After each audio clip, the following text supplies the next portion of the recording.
submarine warfare. To find them, to find submarines, they use that little yellow thing poking out the back of the Westminster, which is a sonar radar.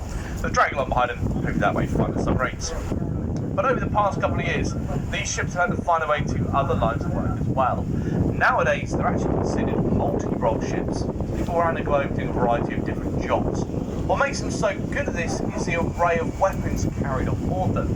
As we come towards the bow or the front of the warship, you will see most of those weapon systems in place.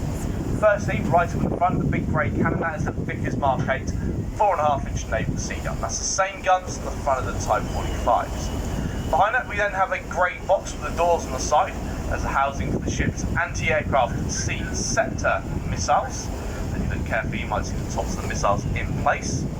The crusher tubes are the anti-ship harpoon missiles, and midships in front of the fast patrol ribs a 30mm auto cannon, and then finally below the waterline they carry Mark 11 depth charges and torpedoes.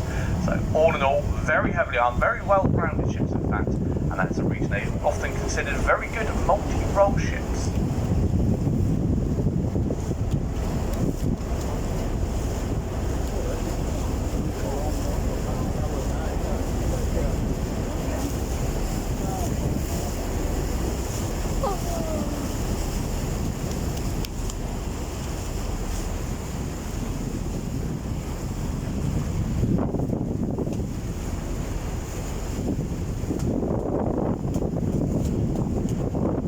Folks, we are approaching the end of the naval base. So at the other side of the queue, we can see the former RFA Wave Knight. The Wave Knight is the Royal Fleet Auxiliary to support naval operations all around the globe. Her role as a fast fleet tanker would be to go along and replenish any warships whilst out at sea, primarily with fuel and oil, which should also carry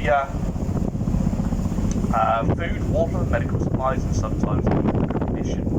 Unfortunately, her days of working with the Navy have come to an end. She's been deemed surface to requirements ever since the introduction of the new Type-class tankers over the past couple of years.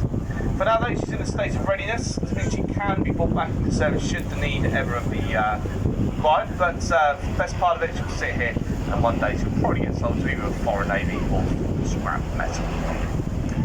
There we go, folks. That is the official end to our naval base. So, we're going to swing around, we're going to move into the commercial part of the harbour. The first part of it, the brown and green coloured sheds up ahead of us, is an area known as Portico. Portico is Portsmouth's small container port.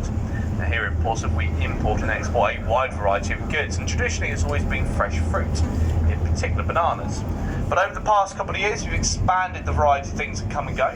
Nowadays, not just fresh fruit, it's also things like wind turbine blades and aggregate as well. And then next door to Portico on our left and coming around in front of us is an area known as